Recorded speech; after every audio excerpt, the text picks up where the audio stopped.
Budget होता क्या है और इसका हमारे संविधान में कहाँ उल्लेख है। एग्जाम्स होते हैं ना, उनमें पूछ लेते हैं कि किस स्कीम पर इस बार कितना बजट डिसाइड किया गया है। अच्छा, एग्रीकल्चर पे कितना पैसा न्यौछावर किया सरकार ने, नेशनल फाइबर स्कीम, तीनों यहाँ पे बहुत इंपॉर्टेंट है। इस बार के बजट का नाम या फिर कहें कि इसकी ड्राइविंग शक्ति या फ्यूल है ना, क्या रहा। जो बजट टर्म है वो फ्रेंच लैंग्वेज से लिया गया और फ्रेंच वर्ड है एक बॉगेट। अच्छा, यहाँ पे क्वेश्चन आता है कि फिर निर्मला सीतारमण जी ने कितनी बार या कौन सी बार इस बार अपनी बजट स्पीच दी है, इस बार की बजट स्पीच उनकी कौन सी थी। नमस्कार दोस्तों, आप सब लोगों का एक बार फिर से स्वागत है आपके अपने प्यारे से चैनल IRI वाला पर। आप सब लोगों को पता होगा कि कल 1 फरवरी 2026 को हमारी वित्त मंत्री श्रीमती निर्मला सीतारमण जी ने पार्लियामेंट में यूनियन बजट 2026-27 पेश किया। और पिछली बार हम सबने आपको वादा किया था कि जैसे ही यूनियन बजट नया वाला आएगा, हम आपको उसका एक पूरा समरी या कहें कि हाईलाइट या पूरा एक निचोड़ एग्रीकल्चर पर्सपेक्टिव से आप सबको देंगे। हम सब एग्रीकल्चरल जो स्टूडेंट्स होते हैं उन सब के लिए ये थोड़ी कठिनाई होती है। एक तो बजट के अंदर यूज होने वाली सारी टर्म्स को समझ पाना, दूसरा ये कि हमें हमारे लिए प्रिसाइज जो कंटेंट्स जो हमें चाहिए होता है वो मिल नहीं पाता है। और वहीं आपके साथ में आता है IRI वाला। हम आपको बिल्कुल वो कंटेंट आज प्रोवाइड करने वाले हैं जिसके लिए आप सब लोग बेसब्री से इंतजार कर रहे हैं।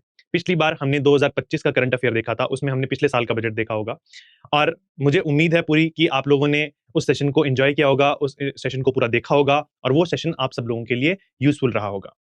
तो आज देरी नहीं करते हैं और कोशिश करेंगे कि इस सेशन को थोड़ा छोटा रखेंगे, क्योंकि आप सब लोगों का ऑब्वियसली टाइम प्रीशियस है हमारे लिए और हम चाहते हैं कि कम से कम टाइम में और कम से कम रिसोर्सेज में आप लोगों की तैयारी एकदम बढ़िया वाली हो।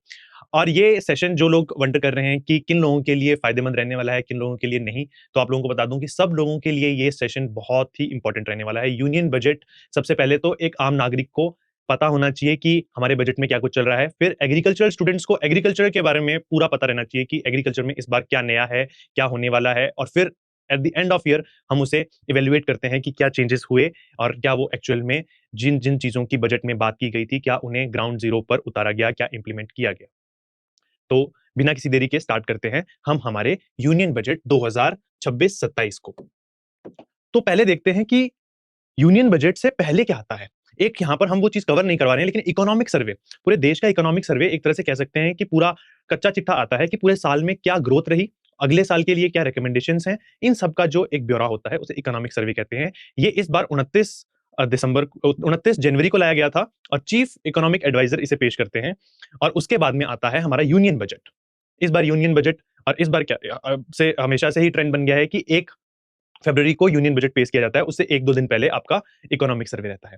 हम देखते हैं कि निर्मला सीतारमण जी ने जो यूनियन बजट इस बार पेश किया उसके अंदर एग्रीकल्चरल के लिए क्या खास बातें हैं। तो आगे बढ़ते हैं और आगे बढ़ने के साथ में सबसे पहले हम ये डिस्कस कर लेंगे सबसे पहले कि हम लोग किस फ्लो के साथ में चलने वाले हैं, और हमारा फ्लो रहने वाला है कि हम पहले बजट से रिलेटेड जनरल इंफॉर्मेशन पढ़ेंगे, जनरल नॉलेज पढ़ेंगे। तो आप पेन कॉपी लेकर अभी से तैयार होकर बैठ जाइए, क्योंकि आज का सेशन बहुत ज्यादा यूजफुल होने वाला है। सिर्फ ना इस पर्सपेक्टिव से कि नई जो चीजें बजट में एग्रीकल्चर फोकस के साथ में हुई है वो कवर करवाएंगे, वो भी कवर करवाएंगे जो जनरल ही क्वेश्चंस आ सकते हैं किसी भी कॉम्पिटिटिव एग्जाम में। फिर हम जो सबसे बोरिंग पार्ट होता है उसको लास्ट में रखा है कि बजट इन नंबर्स बोरिंग है लेकिन इंपॉर्टेंट है, और हम सिर्फ आपको वो वाले नंबर्स बताएंगे जो इंपॉर्टेंट हैं। बाकी हमारा आज पूरा फोकस रहने वाला है एग्रीकल्चर का। यहाँ पे एक पहले ही मैं डिस्क्लेमर दे देता हूं, अगर कोई स्टूडेंट आज ये सोचकर इस क्लास में बैठा है कि पूरा budget thoroughly A to Z cover करवाया जाएगा, तो sorry my friend, this is not the video for you. But अगर आप चाहते हैं कि सिर्फ एग्रीकल्चर का और एग्रीकल्चर पे फोकस रखकर पूरे बजट को कवर करवाया जाए, तो ये वीडियो सिर्फ आपके लिए है। एकदम सही वीडियो पर आपने क्लिक किया है। देखते हैं कि पहले बजट होता क्या है और इसका हमारे संविधान में, हमारे कॉन्स्टिट्यूशन में कहां उल्लेख है। Financial plan details the governments estimates income, जो कि रिसिप्ट्स कहते हैं, और जितने भी एक्सपेंसेस होते हैं उन्हें एक्सपेंडिचर कहते हैं। इन सब का जो पूरा लेखा जोखा रहता है, एक साल का पूरा प्लान जो रहता है, फाइनेंशियल प्लान, उसे ही हम, आप लोगों को पता है, फाइनेंस। अच्छा, फिस्कल ईयर की बात करते हैं, इसे फिस्कल ईयर बोलते हैं, इसे फिजिकल ईयर मत बोलिएगा ना। तो फिस्कल ईयर है ये। फिस्कल ईयर का मतलब क्या होता है कि जो फाइनेंशियल ईयर कह देते हैं उसे ही फिस्कल ईयर हम कह रहे हैं। और हमारे इंडिया के अंदर ये साइकिल होता है अप्रैल 1 से लेकर मार्च 31 तक। इंपॉर्टेंट बात है, नोट करने की बात है। कॉन्स्टिट्यूशन के अंदर एक बहुत ही इंटरेस्टिंग बात है कि बजट टर्म का, बजट वर्ड का या बजट टर्म का कहीं पर भी मेंशन नहीं है। अगर बजट टर्म का मेंशन नहीं है तो किस तरह से बजट को डिफाइन किया गया है कॉन्स्टिट्यूशन में? आर्टिकल 112 इंपॉर्टेंट, आर्टिकल 112 इसे डिफाइन करता है as a annual financial statement, as a annual financial statement. तो याद रखेंगे कि बजट का कहीं पर भी उल्लेख नहीं है। एनुअल फाइनेंशियल स्टेटमेंट कॉन्स्टिट्यूशन में कहा गया है। इसे बनाता कौन है? हम सीधा कह देते हैं हर बार कि जो फाइनेंस मिनिस्ट्री है या जो मिनिस्ट्री ऑफ फाइनेंस है वो इसे बनाती है, ऑब्वियसली करेक्ट। लेकिन आपको याद रखना है कि बजट डिवीजन किसका? Department of economic affairs. और ये डिपार्टमेंट ऑफ इकोनॉमिक अफेयर्स किसके काम अंडर करता है? मिनिस्ट्री ऑफ फाइनेंस के। तो बजट डिवीजन हमारा बजट बनाता है। ये नोडल बॉडी है जो कोऑर्डिनेट करती है बाकी सब मिनिस्ट्रीज के साथ में। और इसकी प्रिपरेशन ऐसा नहीं है कि कुछ ही टाइम पहले शुरू होती है। अगस्त सितंबर से आप देखेंगे कि अगस्त सितंबर से ही इस सब की प्रिपरेशन शुरू हो जाती है, तब से ही हमारा बजट बनना ऑलरेडी शुरू हो जाता है।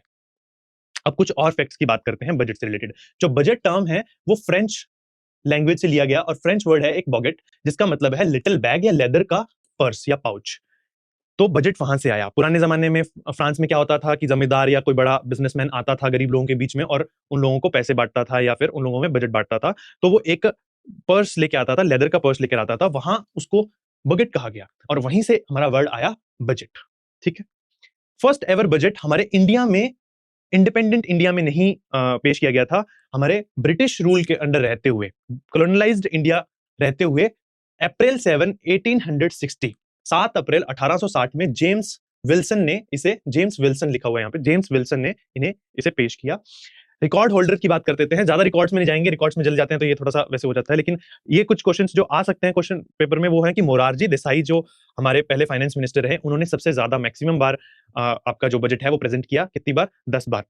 निर्मला जी ने सबसे लंबी बजट स्पीच दी 2020 के अंदर, 2 घंटे 42 मिनट की, 2 घंटे 42 मिनट की। इतना याद रखने की जरूरत नहीं है, लेकिन जो मोरारजी देसाई जी वाला पॉइंट है वो याद रखिए कि 10 बार उन्होंने सबसे ज्यादा बार मोस्ट बजट स्पीच। अच्छा, यहाँ पे क्वेश्चन आता है कि फिर निर्मला सीतारमन जी ने कितनी बार या कौन सी बार इस बार अपनी बजट स्पीच दी है? इस बार की बजट स्पीच उनकी कौन सी थी? ये सब आप कमेंट में बताएंगे। बीच बीच में आपसे देखिए क्वेश्चन पूछते रहूंगा और ये सब आपको एक साथ कमेंट में डालना है, ठीक है। आगे बढ़ते हैं। अब कुछ चेंजेस आए टाइम के साथ साथ में। हमने बताया कि इतना पुराना बजट, इतने पुराने टाइम से बजट पेश हो रहा है और प्रेजेंट हो रहा है, तो इसके साथ में कुछ कुछ चेंजेस आए। उन जनरल इन्फॉर्मेशन की बात करते हैं, फिर कुछ की टर्मिनोलॉजीज की बात करेंगे कि बजट के अंदर कुछ की टर्मिनोलॉजीज क्या है आप लोगों को जो समझने के लिए जरूरी है।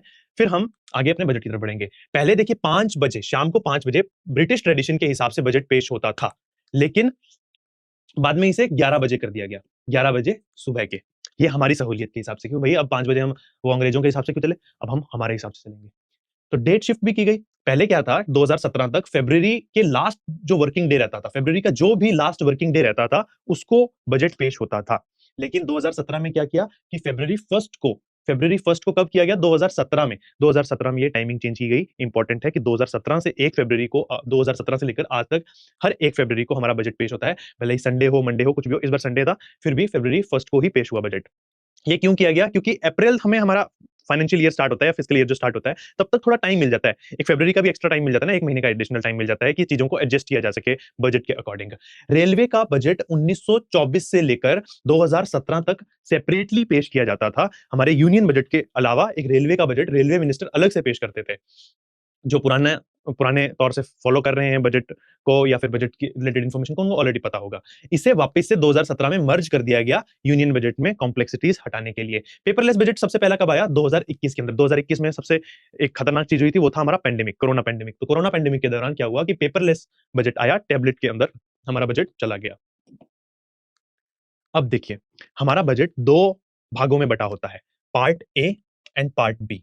पार्ट ए हमें कहता है कि जितने भी पॉलिसी फोकस है, मैक्रो इकोनॉमिक पॉलिसी फोकसेस हैं कि कहां कहां पैसा कैसे कैसे खर्च करना है, कौन सी स्कीम लॉन्च करनी है, क्या क्या इनिशिएटिव्स लेने हैं, वो सब आते हैं आपके पार्ट ए के अंदर। और पार्ट बी के अंदर आता है सारा का सारा टैक्सेशन का हिस्सा, भले ही वो इनडायरेक्ट टैक्स की बातें हो या डायरेक्ट टैक्स की बातें हो, सारी की सारी आती हैं पार्ट बी में। तो कुछ लोग तो सिर्फ जो बिजनेसमैन या टैक्स पेयर होते हैं वो तो पूरे बजट को देखते ही सिर्फ पार्ट बी के लिए हैं, उन्हें फर्क ही नहीं पड़ता पार्ट ए में क्या है। और जिन पे पैसे नहीं है टैक्स देने के लिए वो पार्ट ए के लिए देखते हैं। की कंसेप्ट्स क्या हैं? अब कुछ अभी थोड़ा आपको बोरिंग लगेगा हो सकता है, लेकिन कोशिश करेंगे इंटरेस्टिंग बनाने की, क्योंकि ये टर्म्स ऐसी हैं कि बजट समझने के लिए इंपॉर्टेंट है, बजट के जो नंबर्स हैं वो समझने के लिए इंपॉर्टेंट है। रिसिप्ट या फिर रेवेन्यू जैसे कहते हैं। आप सब लोग जानते हैं कि जो पैसा आता है उसे हम रिसिट्स या रेवेन्यू कहते हैं, जो पैसे की कमाई होती है। जो एक्सपेंडिचर होता है, जो हम कहीं पर यूज कर रहे हैं, जो कहीं पर हम एक्सपेंड कर रहे हैं, जिसकी स्पेंडिंग कर रहे हैं, उसे एक्सपेंडिचर कहते हैं। लेकिन इन दोनों के दो दो टाइप होते हैं। इन दोनों के रेवेन्यू और कैपिटल टाइप होते हैं। रेवेन्यू रिसिट्स होता है, ऐसे ही कैपिटल रिसिट्स होता है, ऐसे ही रेवेन्यू एक्सपेंडिचर और कैपिटल एक्सपेंडिचर होता है। यहां पर रेवेन्यू और कैपिटल का सीधा सीधा मतलब समझिए।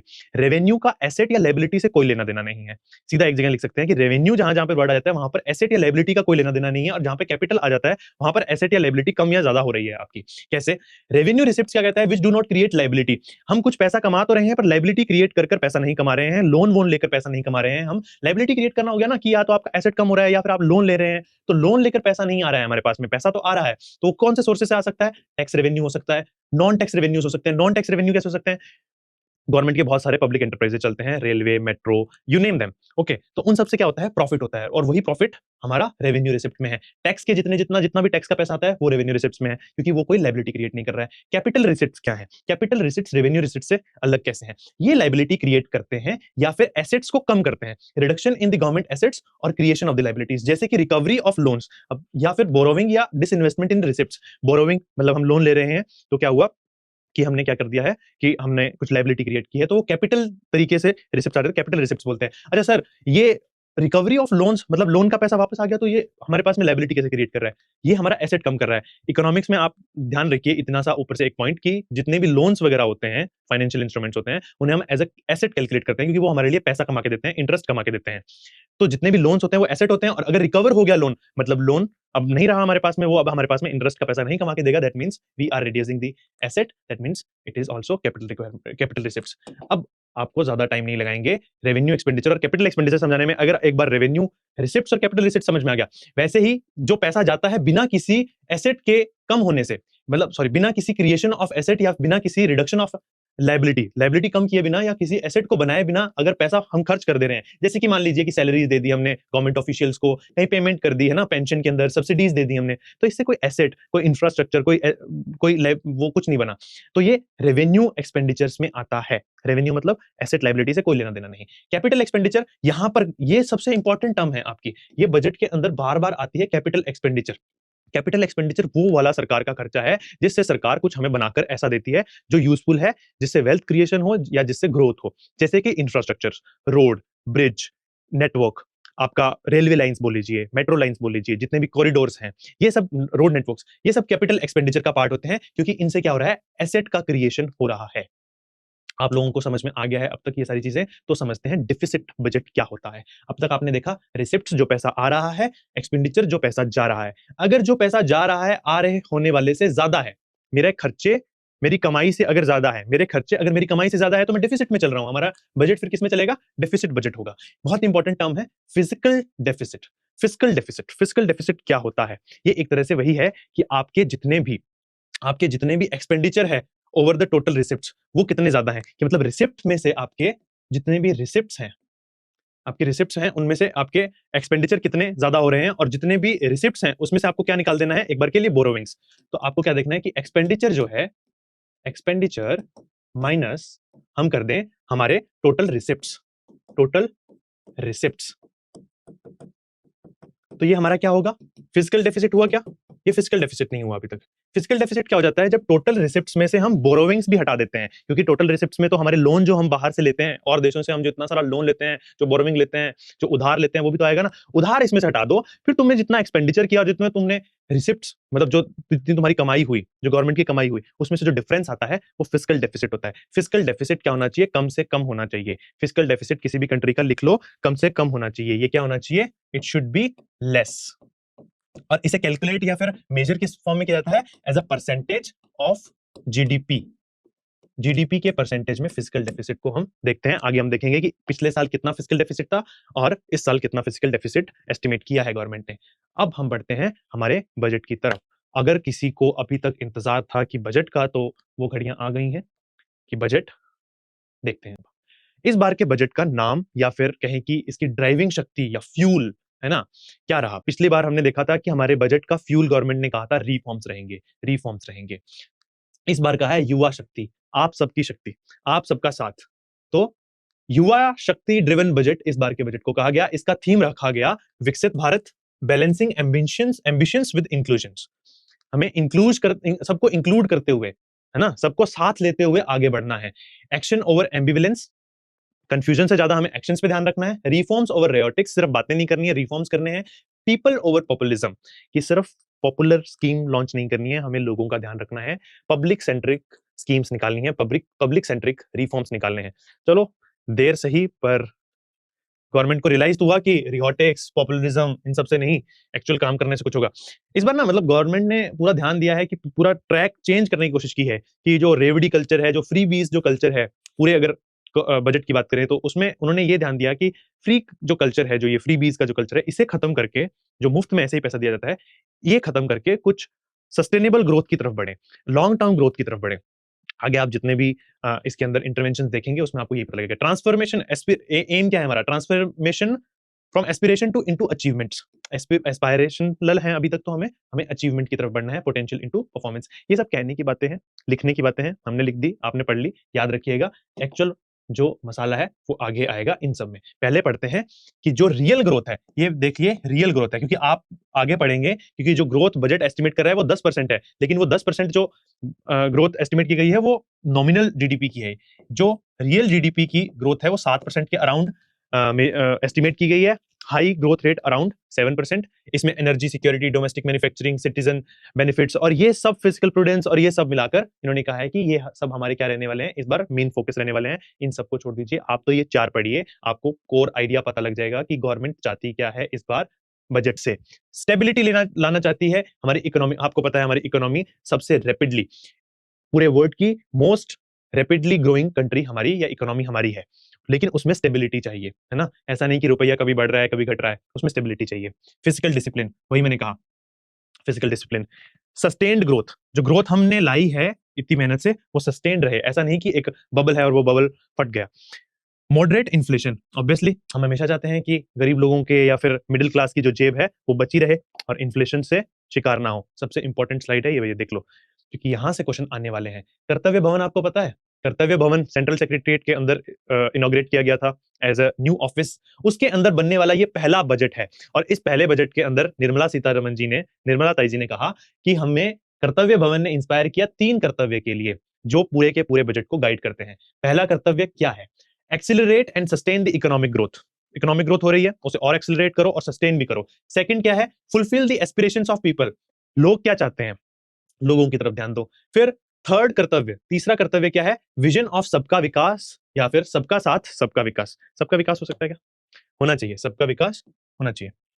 ये आप देख लीजिएगा, स्लाइड्स आपके साथ में पीडीएफ फॉर्म में शेयर कर दी जाएंगी। पिलर्स ऑफ ग्रोथ या डेवलपमेंट क्या रहने वाले हैं? कुछ पिलर्स पे बात करते हैं हमेशा, हर बार।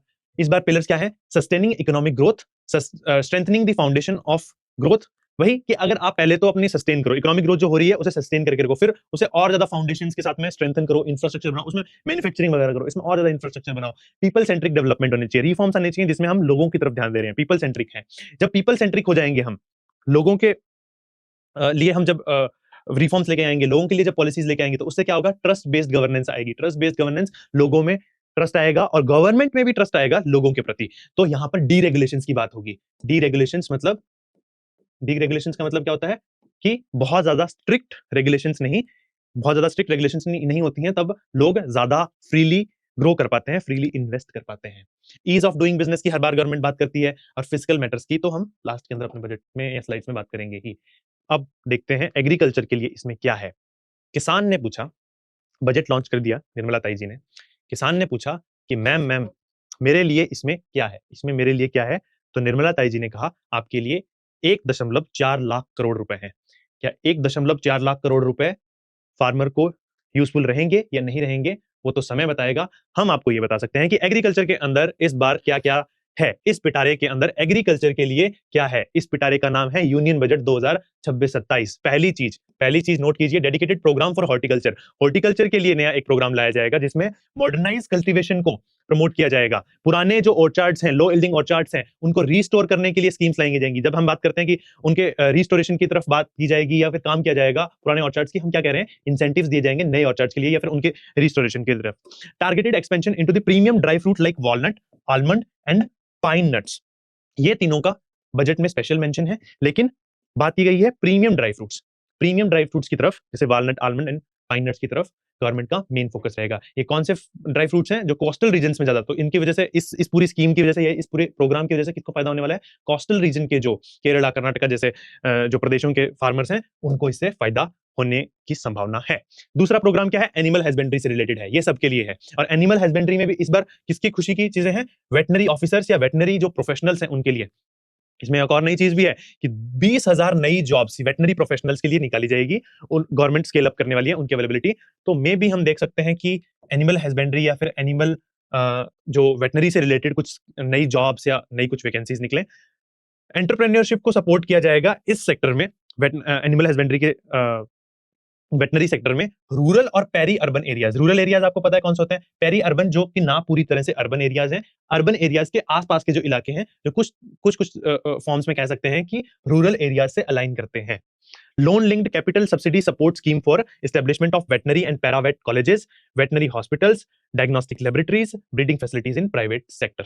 इन सब के लिए क्या होगा? लोन लिंक्ड सब्सिडी दी जाएगी। इस बार गवर्नमेंट ने एक बात और कही कि सब्सिडीज पहले दे देते थे, फ्री बीज पहले दे देते थे बिना किसी रिस्पॉन्सिबिलिटी के, सीधा पैसा दे देते थे, डीबीटी कर देते थे, मतलब डायरेक्ट बैंक ट्रांसफर। ऐसा नहीं करेंगे अब से। उन्होंने कहा ऐसा नहीं करने की कोशिश करेंगे अब से, कि ब्राजीलियन जो मॉडल है, ये इकोनॉमिक सर्वे में कहा गया कि जो ब्राजीलियन मॉडल है उसे अपनाया जाए। ब्राजीलियन मॉडल में सीधा ऐसा नहीं होता है कि आप फ्री बेस या फिर पैसा सीधा लोगों के खाते में डाल देते हैं और एक्सपेक्ट करते हैं कि वो ग्रो करेंगे।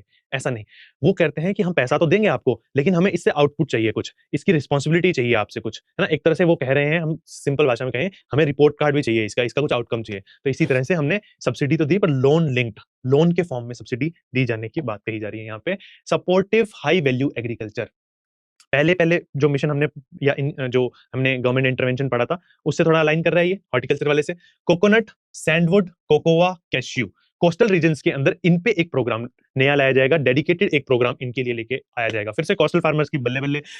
कोकोनट प्रमोशन स्कीम, ये इंपॉर्टेंट है ना? इसको देखना, क्योंकि स्कीम्स जो आती है ना, पिछली बार जैसे बजट के अंदर पीएम धन धान्य स्कीम आई थी, और पल्स आत्मनिर्भरता की बात की गई थी, तो उनके पूरे साल क्वेश्चन बने थे अलग अलग एग्जाम्स के अंदर। इसी तरह से कोकोनट प्रमोशन स्कीम पे क्वेश्चन बन सकते हैं, और कोकोनट प्रमोशन स्कीम पे अगर क्वेश्चन बनेंगे तो कोकोनट से रिलेटेड जेनेटिक जेनेटिक बोल रहा हूं मैं, जेनेरिक जो इन्फॉर्मेशन है, जेनेरिक इन्फॉर्मेशन भी इंपॉर्टेंट रहती है, तो वो भी आप सब लोग देखते रहेंगे, है ना?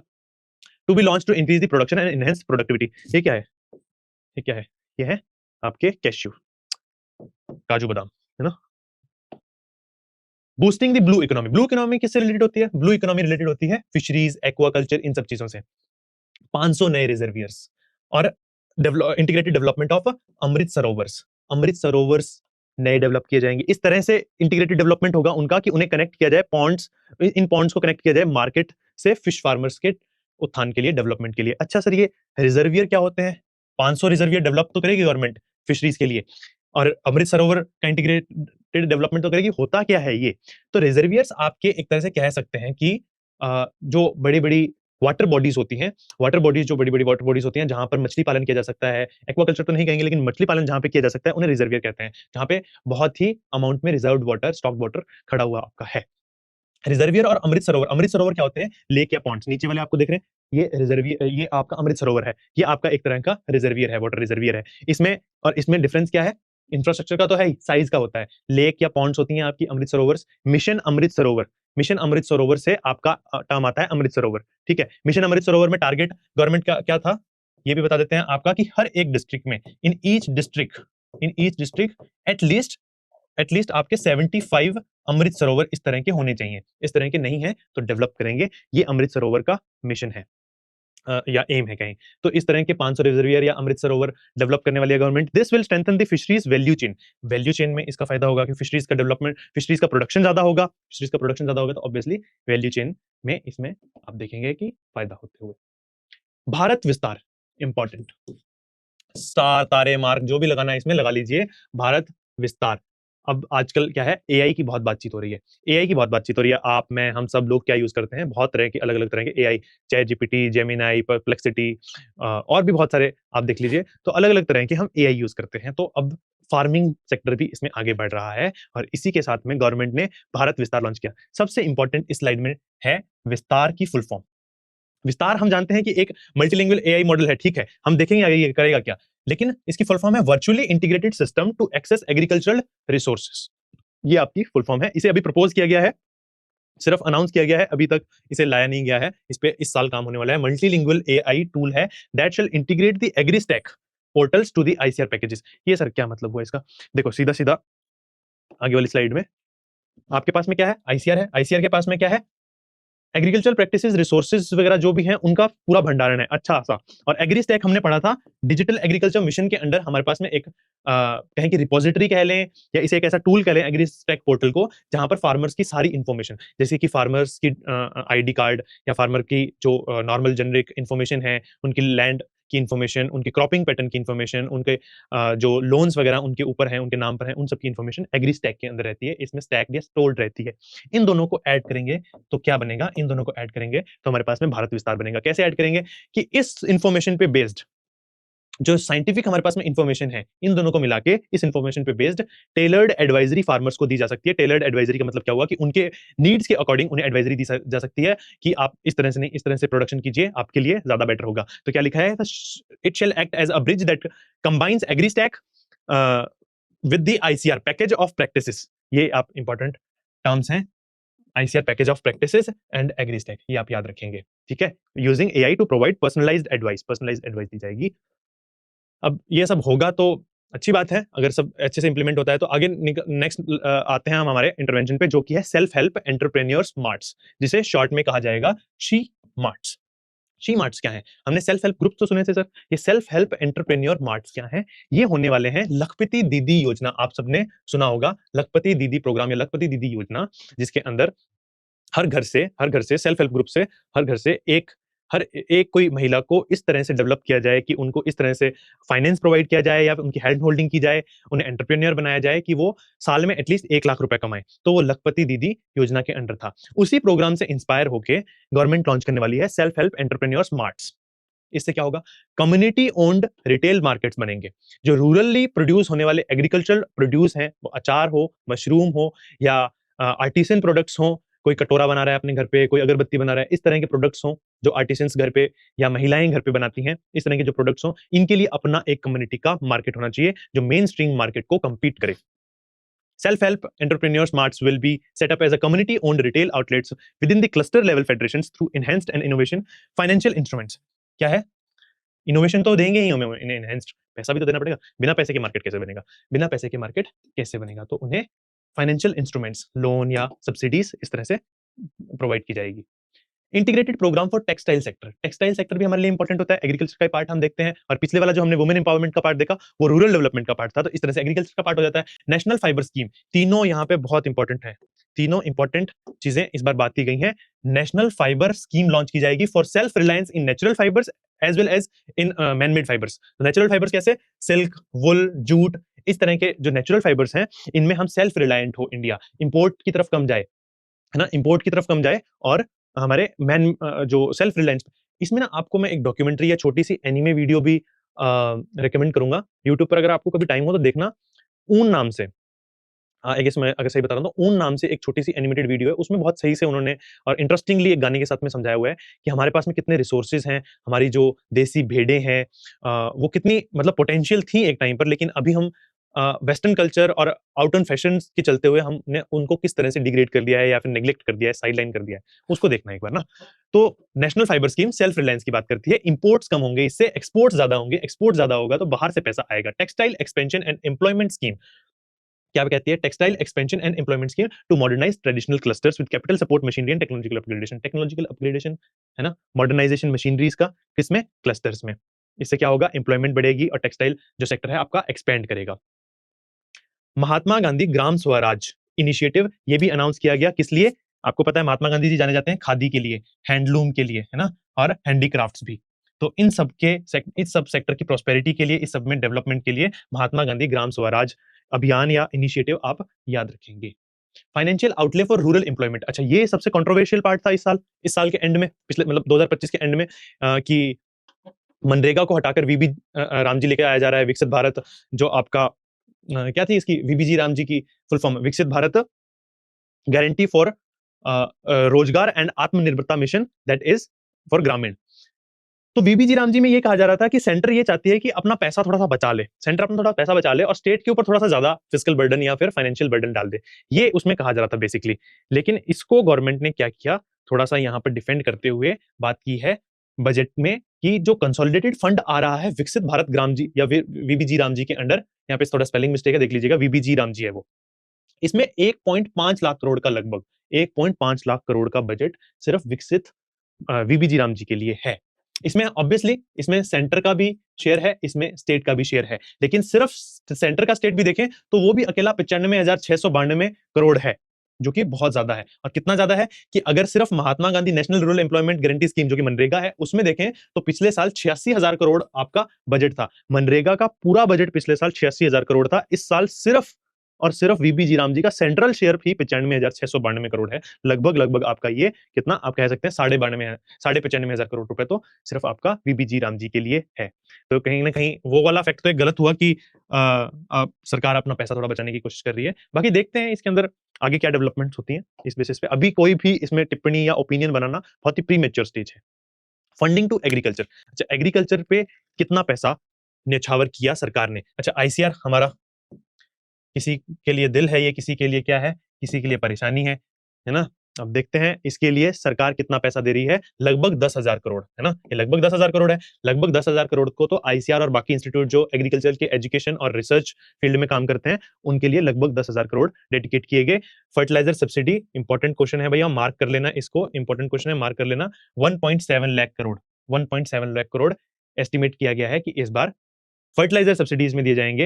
हमारी गवर्नमेंट न्यूट्रिएंट बेस्ड सब्सिडी देती है फर्टिलाइजर्स पे, आप देखिएगा इस स्कीम के बारे में पढ़िएगा, न्यूट्रिएंट बेस्ड सब्सिडी स्कीम या एनबीएस कहते हैं इसे। तो इस पूरी स्कीम पर या बाकी की जो एसोसिएटेड स्कीम्स हैं उन पे 1.7 लाख करोड़ का खर्चा सरकार का इस साल आने वाला है। Outlay for the major schemes, ये इंपॉर्टेंट है आपके लिए भी, कई बार नाबार्ड जैसी और जो अच्छे लेवल के जो एग्जाम्स होते हैं ना उनमें पूछ लेते हैं कि किस स्कीम पर इस बार कितना बजट डिसाइड किया गया है। तो आपकी पहले तो GKAY, इसकी फुल फॉर्म क्या हुई, गरीब कल्याण अन्न योजना, प्रधानमंत्री गरीब कल्याण अन्न योजना। 2.27 लाख करोड़, जिसमें गरीब लोगों को बीपीएल जो होते हैं बिलो पॉवर्टी लाइन है ना, उनको क्या है कि फ्री में राशन दिया जाता है। डे एनआरएलएम की फुल फॉर्म क्या है, दीनदयाल अंत्योदय योजना नेशनल रूरल लाइवलीहुड मिशन। कितना पैसा, 19,200 करोड़।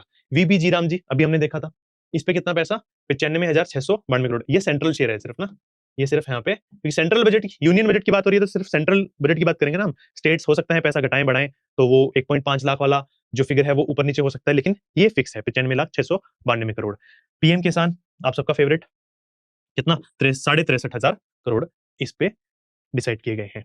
आगे बढ़ते हैं हम, tax relaxation in agriculture, part B वाला पार्ट है ये, मैंने बताया ना पार्ट बी के अंदर क्या होता है, टैक्स की बातें करते हैं कि टैक्स कितना होगा, इनडायरेक्ट टैक्स कितना होगा, वो सारी बातें इसमें होती है। तो टैक्स रिलैक्सेशन इन एग्रीकल्चर क्या है, सिर्फ एग्रीकल्चर से रिलेटेड टैक्स की बातें कर रहे हैं, बाकी सब बहुत सारी जगहों पे टैक्स रिलेशन दिया गया है। हम सिर्फ बात करेंगे कि एग्रीकल्चर से रिलेटेड हम कहां पे टैक्स की छूट मिलने वाली है। Fish catch by an Indian fishing vessel in an exclusive economic, अब एक्सक्लूसिव इकोनॉमिक जोन क्या होता है सर, आप लोगों को पता है हमारे तट है, कोस्टल लाइंस हैं, और उन सब कोस्टल लाइंस के अंदर से अगर आप आगे जाएं तो ऑब्वियसली समुद्र आपको दिखेगा। तो उस समुद्र में अगर 200 नॉटिकल माइल्स आगे तक अगर आप जाएं, 200 नॉटिकल माइल्स कितना होता है, 200 नॉटिकल माइल्स की अगर मैं बात करूं तो ये लगभग आपका 370 किलोमीटर्स, 370 किलोमीटर्स लगभग नहीं, और एग्जैक्टली 370 किलोमीटर्स आपका 200 नॉटिकल माइल्स, मतलब कोस्टल लाइन से बाहर समुद्र में 370 किलोमीटर आगे तक जितना भी एरिया है वो हमारे भारत का, हमारी कंट्री का क्या है, एक्सक्लूसिव इकोनॉमिक जोन है। वहां पर जो भी मिनरल्स हैं, वहां पर जो भी फिशरीज हैं, वहां पर जो भी रिसोर्सेज हैं, वहां पर कुछ भी है वो हमारे अधिकार के अंडर है। हम जैसे चाहें उसे कंजर्व कर सकते हैं, जैसे चाहें उसे यूटिलाइज कर सकते हैं, जैसे चाहें उसे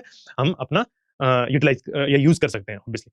तो एक्सक्लूसिव इकोनॉमिक जोन जो हमारा इंडिया का है उसमें अगर कोई फिशिंग वेसल फिश कैच करती है ना, तो वो क्या है, ड्यूटी फ्री बना दी गई है उसे, हमारे इंडियन वेसल्स के लिए ड्यूटी फ्री, उस पर कोई ड्यूटी नहीं लगेगी। सबसे बड़ी बात, हाई सीज में भी उसके 200 नॉटिकल माइल्स के आगे कुछ लेवल तक आपका क्या है, हाई सी होता है ना, उसके अंदर भी अगर कोई अगर मछली पकड़ता है तो वो ड्यूटी फ्री रहेगी। अच्छा, ये अगर कहीं फॉरेन लैंड पे, फॉरेन पोर्ट पर, ये एक्सक्लूसिव इकोनॉमिक जोन से, हमारी यहाँ से एक्सक्लूसिव इकोनॉमिक जोन से पकड़ी हुई मछली फॉरेन लैंड में वहां पर लैंड करती है, फॉरेन पोर्ट्स पर, तो उसे हमारे द्वारा किया हुआ एक्सपोर्ट माना जाएगा। हमारी अगर कोई वेसल वहां पे लेके जा रही है तो एक्सपोर्ट ऑफ अ गुड माना जाएगा हमारी तरफ से, तो उसके लीगल जो भी रेगुलेशन है उस तरह से चलेंगे। आगे दूसरा पार्ट क्या है, ये हमारा एक एक्सक्लूसिव इकोनॉमिक जोन हो गया, फिशरीज इंडस्ट्री या ब्लू जो इकोनॉमी इंडस्ट्री है उसके लिए एक सौगात। दूसरा क्या है, the limit for duty free imports of the specified input used in the processing seafood process products for exports to increase from the 1% to 3%। ये सर बढ़ गया, ये क्या कोई टैक्स वैक्स बढ़ा दिया क्या? 1% नहीं बढ़ाया नहीं है, ये एक अच्छी चीज की है। क्या हुआ है, पहले बोलो कि एफओबी वैल्यू क्या होती है। एफओबी वैल्यू होती है free on board. Free on board इसका मतलब क्या होता है कि जब भी हम कोई भी एक्सपोर्ट करने के लिए जाते हैं, कोई भी चीज का एक्सपोर्ट करने जाते हैं, उसे कार्गो में भेजते हैं, उसे शिप में भेजते हैं, किसी भी तरीके से भेजते हैं, तो एक तो उस हमारे गुड, हमारी कमोडिटी की वैल्यू, और उसे ट्रांसपोर्ट करने की जो लॉजिस्टिक वैल्यू आ रही है, या उसे कुछ भी टाइप की आप वैल्यू कह लीजिए, तो जो कार्गो इंडस्ट्री है, शिपिंग इंडस्ट्री उसमें चार्ज कर रही है, जो फीस वगैरह, उस सबको जोड़कर, और हमारी गुड जो प्रोडक्ट है उसकी भी वैल्यू को भी जोड़कर जो वैल्यू टोटल आती है वो एफओबी वैल्यू होती है, फ्री ऑन बोर्ड वैल्यू होती है। ठीक है, इसमें ये क्या कह रहे हैं कि पहले आप लगभग जो पूरी एफओबी वैल्यू थी ना, उसका लगभग 1% पार्ट, उसका 1% पार्ट तक लिमिट थी कि 1% पार्ट को हम ड्यूटी फ्री कर देते थे, हम ड्यूटी फ्री कर देते थे। अब बोला है कि अगर वो सी फूड प्रोडक्ट्स की प्रोसेसिंग इंडस्ट्री के लिए इनपुट्स हैं, अगर वो कुछ स्पेसिफिक इनपुट्स हैं सी फूड प्रोडक्ट्स की प्रोसेसिंग के लिए, तो 3% बढ़ाकर इसे कितना कर दिया कि जितनी भी एफओबी वैल्यू है उसका 3% आपका ड्यूटी फ्री है। तो मतलब पहले 1% ड्यूटी फ्री था, अब 3% ड्यूटी फ्री है, which is a good thing. ठीक है, अब कुछ नंबर्स की बात करेंगे। अब हमारे पास में आ गए हैं नंबर्स, अब हमारे पास में नंबर्स आ गए हैं। कैपेक्स टारगेट क्या है? अब कैपेक्स क्या होता है सर? कैपेक्स तो बताया नहीं आपने, आप जब बेसिक टर्म्स बता रहे थे अब बताया था। कैपिटल एक्सपेंडिचर बताया था मैंने, है ना? रेवेन्यू एक्सपेंडिचर और कैपिटल एक्सपेंडिचर बताया था, और मैंने कैपिटल एक्सपेंडिचर में कहा था कि इंफ्रास्ट्रक्चर का क्रिएशन, रोड्स, ब्रिज और ये सब का क्रिएशन जितना भी है, जिससे कि इकोनॉमी डेवलप होगी आगे इन फ्यूचर, तो वो सब कैपिटल एक्सपेंडिचर कहलाता है, और उसे ही हम शॉर्ट में कहते हैं कैपेक्स बोलते हैं। कितना है ये इंपॉर्टेंट क्वेश्चन बन जाता है कई बार एग्जाम में। 12.2 लाख करोड़, 12.2 लाख करोड़ पे इस बार कैपेक्स रखा गया। पिछले बार कितना था? 11.2 लाख करोड़। उससे पिछली बार कितना था? 11.1 लाख करोड़। तो 11 मतलब देखो कि पिछले साल और पिछले साल में आपस में डिफरेंस कितना था कि 11.1 लाख करोड़ से 11.2 लाख करोड़ कर दिया था। इस बार सीधा ही 1 लाख करोड़ बढ़ा दिया है, 11.2 लाख करोड़ से 12.2 लाख करोड़ कर दिया है इस बार। आपका नॉमिनल जीडीपी, मैंने आपको बताया था रियल जीडीपी ग्रोथ इतना, इन्होंने कितना बताया? 7% के आसपास में, है ना? और नॉमिनल जीडीपी ग्रोथ को बोला है लगभग 10%। नॉमिनल जीडीपी ग्रोथ में इन्फ्लेशन काउंट नहीं होता है, तो ये हमेशा थोड़ा सा ज्यादा दिखता है, लेकिन रियल जो वैल्यू होती है, जो रियल पिक्चर होती है, वो रियल जीडीपी ग्रोथ ही दिखाता है, क्योंकि उसमें इन्फ्लेशन को हम अकाउंट करते हैं। जीएसटी कलेक्शन कितना होगा, ये सब आपको इतना जानने के लिए इंपॉर्टेंट नहीं है। यहाँ पे लिख दिया है मैंने कि आरबीआई से डिविडेंड कितना मिलेगा, नेट टैक्स रिसिप्ट कितने होंगे। अच्छा, ये इंपॉर्टेंट है कि इस बार बजट का साइज कितना है ना? टोटल खर्चा कितना है? सबसे इंपॉर्टेंट तो यही होता है कि टोटल खर्चा कितना है। 53.5 लाख करोड़, 53.5 लाख करोड़, ये हमारा टोटल इस बार यूनियन बजट का खर्चा होने वाला है। सब चीजों को मिलाकर इतना खर्चा आएगा। तो फिस्कल कंसोलिडेशन की बात करते हैं। फिस्कल कंसोलिडेशन क्या होता है? फिस्कल डेफिसिट बताया था, और फिस्कल डेफिसिट में मैंने कहा था कि fiscal deficit is not a good thing for economy. तो ये क्या होना चाहिए? कम होना चाहिए, है ना? कम होना चाहिए, डेफिसिट तो हमेशा कम होना चाहिए। और जब फिजिकल डेफिसिट कम होता है, धीरे धीरे कम होता है, तो उस प्रोसेस को ही फिजिकल कंसोलिडेशन बोलते हैं। और ये किस तरह से हो सकता है कि डेट टू जीडीपी जो रेशियो होता है वो हमेशा क्या होना चाहिए? ऑब्वियसली कम होना चाहिए। जो डेट टू जीडीपी रेशियो है ये हमेशा कम होगा। कम होगा इसका मतलब क्या है कि डेब्ट कम हो रहा है, जीडीपी ज्यादा हो रही है, हमारी हमारे जो बोरोविंग्स हैं वो कम हो रही हैं जीडीपी के मुकाबले। तो ये हमेशा रेशियो क्या होना चाहिए? टाइम के साथ में कम होना चाहिए। अच्छा, देखते हैं कि इस बार कितना एस्टिमेट किया गया है। पहले मैं आपको बता दूं बीई और आरई का मतलब क्या है। बीई का मतलब है बजट एस्टिमेट्स, आरई का मतलब है रिवाइज्ड एस्टिमेट्स। जब बजट आता है तो बजटरी एस्टिमेट्स आते हैं उसके साथ में, कि अभी हमें पता नहीं है कि क्या होगा, लेकिन हम इतना एस्टिमेट कर रहे हैं कि ये बजटरी एस्टिमेट्स हैं। लेकिन आरई का मतलब होता है कि कुछ टाइम बाद में दोबारा से एस्टिमेट्स को एनालाइज किया जाता है, दोबारा से उन्हें रिवाइज किया जाता है, उसे ही हम बोलते हैं रिवाइज्ड एस्टिमेट्स। तो 2025-26 के हमारे पास में रिवाइज्ड एस्टिमेट्स आ चुके हैं, लेकिन अभी 2026-27 की जब हम बात करेंगे तो सिर्फ बजटरी एस्टिमेट्स या बीई की बात करेंगे। 55.6% ऑफ जीडीपी, 55.6% ऑफ जीडीपी हमारी क्या है? अभी डेब्ट्स है, मतलब जितनी जीडीपी है उससे तो ज्यादा हमारा क्या है? अभी तक डेब्ट ही है अभी तक तो। लेकिन ये क्या है? टाइम के साथ में कम हो रहा है। कैसे कम हो रहा है कि पिछले साल कितना था? 56.1% था। अब इस एस्टिमेट किया गया है कि लगभग 1% या 1% थोड़ा कम कम हो जाएगा, ये 55.6% हो जाएगा। ये इंटरेस्टिंग बात है जानने की कि हम भले ही डेब्ट हमारे पे बहुत ज्यादा है जीडीपी से, लेकिन टाइम के साथ साथ में धीरे धीरे क्या हो रहा है? कम हो रहा है, जो कि कम होना भी चाहिए। अब आता है फिजिकल डेफिसिट, जो मैंने आपको पहले समझाया था वीडियो के स्टार्टिंग से पहले। फिजिकल डेफिसिट कि आपकी जो एक्सपेंडिचर्स हैं उनमें से रिसिप्ट्स को माइनस करें, और रिसिप्ट्स भी कौन सी? बिना बोरोविंग्स वाली, विदाउट बोरोविंग्स।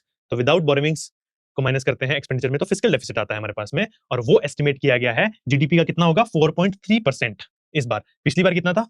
4.4% था। मैंने कहा था जीडीपी के जैसे जैसे कंट्री ग्रो करती है वैसे वैसे फिजिकल डेफिसिट क्या होना चाहिए, कम होना चाहिए। वैसे ही डेब्ट टू जीडीपी रेशियो क्या होना चाहिए, कम होना चाहिए। फिजिकल डेफिसिट भी कम होना चाहिए। कम हो रहा है क्या टाइम के साथ में? पिछले साल 4.4% था जीडीपी का। परसेंटेज में देखते हैं इसको भी और इसको भी जीडीपी के परसेंटेज में, तो ये पिछली बार 4.4% था, अब एस्टिमेट किया जा रहा है कि 4.3% हो जाएगा, which is a good thing, which is a good thing. आगे बढ़े अगर, तो ये थोड़ा सा इंटरेस्टिंग पार्ट है, इतना याद याद रखने की इसमें है नहीं, बस इंटरेस्टिंग है तो आपके सामने ले आए हैं कि कहाँ से पैसा आता है और कहाँ पैसा जाता है। तुम लोग भी करते हो क्या आपस में, या फिर अपनी खुद की पॉकेट में, या अपने खुद के पेटीएम, गूगल पे वगैरह में देख के कि कहाँ से पैसा आया और कहाँ से पैसा कहाँ चला गया, कि सर फेलोशिप आई तो थी और गई तो एक ही बारी में, पता नहीं लगा। तो सबसे ज्यादा पैसा हमारे पास में कहाँ आता है? 24%, बोरोविंग्स एंड लाइबिलिटीज, जो हम उधार वगैरह या लाइबिलिटीज क्रिएट करते हैं ना, वहां से सबसे ज्यादा 24%। उसके बाद में सबसे ज्यादा पैसा कहां से आ रहा है? उसके बाद में सबसे ज्यादा पैसा आ रहा है कॉर्पोरेशन टैक्स, कॉर्पोरेशन टैक्स से भी नहीं, इनकम टैक्स से 21%। 21% पैसा कहां से आता है? इनकम टैक्स से। फिर कॉर्पोरेशन टैक्स आपका, फिर आपका 2 नंबर बनाना था इसको मैंने, तो आपका फिर उसके बाद में कहां से आता है? कॉर्पोरेशन टैक्स से। उसके बाद में आप देख सकते हैं कि ठीक है जीएसटी से आ रहा है, देन नॉन टैक्स रेवेन्यू से आ रहा है ना, इतना डिटेल में नहीं, लेकिन सबसे बस थोड़ा सा ऊपर ही याद रखिए कि सबसे ज्यादा पैसा हमारे पास में बोरोविंग से आता है, फिर इनकम टैक्स जो इंडिविजुअल्स देते हैं, फिर जो कंपनीज कॉर्पोरेशन टैक्स देती है। पैसा जाता सबसे ज्यादा कहाँ है? सबसे ज्यादा पैसा कहाँ जाते हुए दिख रहा है? पैसा सबसे ज्यादा जाता है स्टेट शेयर के अंदर, जो सेंट्रल गवर्नमेंट, जो केंद्रीय सरकार राज्यों को पैसा दे देती है, जो उनको पैसा दे देती है, उसमें सबसे ज्यादा पैसा जाता है। उनका भी शेयर होता है ना पूरे बजट के अंदर, तो सबसे ज्यादा पैसा जाता है हमारा 22% स्टेट शेयर के अंदर। फिर हमारा इंटरेस्ट पेमेंट्स के अंदर सबसे ज्यादा पैसा जा रहा है। तो जितने भी अभी तक हमने लोन ले रखे हैं विदेशों से या फिर अपनी ही भारत की कंपनियों से, इंडिविजुअल से, तो उसमें हमें क्या करना पड़ता है? इंटरेस्ट पेमेंट करनी पड़ती है। तो इसमें भी सबसे ज्यादा पैसा जा रहा है। काफी 20% काफी ज्यादा हुआ ना। और सेंट्रल सेक्टर स्कीम्स जो होती हैं, फिर सबसे ज्यादा आता है इनका पार्ट। तो हमने 3 उधर देखे, 3 इधर देखे, है ना? बस 3-3 आगे के याद रखना। फिर रिसिप्ट्स की बात कर रहे हैं। अब जो आपको मैंने स्टार्टिंग में बताए थे रिसिप्ट्स और एक्सपेंडिचर। रिसिप्ट्स में 2 टाइप बताए थे, रेवेन्यू रिसिप्ट्स और कैपिटल रिसिप्ट्स। वो बस ऊपर-ऊपर से देख लेते हैं कि इस बार कितने रहने वाले हैं। 18.1 लाख करोड़, ये लाख करोड़ में है सारी फिगर्स, ठीक है? 18.1 लाख करोड़। पिछली बार कितना था? 16.2। इस बार सीधा कितना बढ़ाया हुआ दिखा रहे हैं कि कैपिटल रिसिप्ट्स जो होने वाले हैं। कैपिटल रिसिप्ट्स मतलब बोरोविंग्स वगैरह से और इन सब से जो रिसिप्ट्स आते हैं आपके, रिकवरी ऑफ लोन्स वगैरह से, वो कैपिटल रिसिप्ट्स होते हैं। वो 18.1 लाख करोड़ 16.2 लाख करोड़ से जंप करके। जो रेवेन्यू रिसिप्ट्स हैं, जो प्रॉफिट वगैरह होने वाला है आपको बिना बोरोविंग्स के, जो प्रॉफिट वगैरह होने वाला है, वो कितना? 35.3 लाख करोड़। इसी तरह से आप कैपिटल एक्सपेंडिचर देख सकते हैं और रेवेन्यू एक्सपेंडिचर देख सकते हैं। 17.1 लाख का कैपिटल एक्सपेंडिचर और रेवेन्यू एक्सपेंडिचर 41.3 लाख करोड़ का।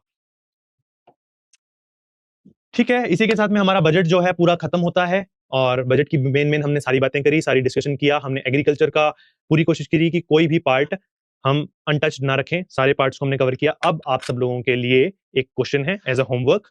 The national fibre scheme aims to achieve self reliance in which of the following? क्या सिर्फ सिंथेटिक फाइबर्स के लिए है, क्या नेचुरल सिल्क्स के लिए है सिर्फ, या दोनों, या सिर्फ कॉटन और पॉलिस्टर्स के लिए? ये एक आपके लिए होमवर्क क्वेश्चन है। सब लोग जाते जाते कमेंट में इसका आंसर जरूर ड्रॉप करके जाएंगे। अगर वीडियो पसंद आई, इंफॉर्मेटिव लगी, यूजफुल लगी, नोट्स बनाए आपने इसके, तो लाइक कीजिए, हमारे चैनल को सब्सक्राइब कीजिए। ऐसी ही वीडियोस इन फ्यूचर लाते रहेंगे। कोशिश करेंगे कि जो गवर्नमेंट स्कीम्स हैं, जो गवर्नमेंट प्रोग्राम्स हैं, जो करंट अफेयर है, उसकी सीरीज कंटिन्यू रहे। आप लोगों की डिमांड पे सब डिपेंड करता है। आप लोग कमेंट्स में लिखेंगे कि सर नहीं, हमें तो ये सीरीज कंटिन्यूस चाहिए, कंटिन्यूअसली चाहिए, वीकली सीरीज या मंथली करंट अफेयर की सेशन जैसे भी चाहिए हो आपको, और वो भी सिर्फ एग्रीकल्चर से रिलेटेड। तो आपकी सब इच्छाएं यहाँ पे आपके प्यारे से चैनल आई रहे वाला पे पूरी की जाएंगी। बाकी जुड़े रहिए, देखते रहिए आपका अपना चैनल आई रहे वाला। लाइक, कमेंट, शेयर अपने दोस्तों के साथ में जरूर कीजिएगा। थैंक यू, धन्यवाद। जय हिंद, जय किसान।